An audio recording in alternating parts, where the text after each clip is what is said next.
A questão contratual com o patrocinador não é tratada pelo futebol, esse tema é tratado pelo Conselho de Administração.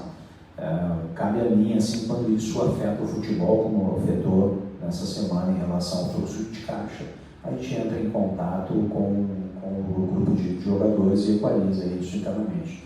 Mas isso é tratado pelo marketing do clube, essa questão contratual. O Grêmio já tomou as providências que eu sei em relação aos patrocinadores, e aí é uma questão de prazo contratual, está em conversa, negociação, é assim que funciona. O que eu sei em relação aos contratos de patrocínio é que houve um atraso, assim como qualquer empresa, né, passa por dificuldades financeiras em algum momento, e a gente entende isso, conseguiu equalizar com eles e vai trabalhando, e aí agora é questão contratual, jurídico, marketing, conselho de administração, são esses que vão tratar esse assunto.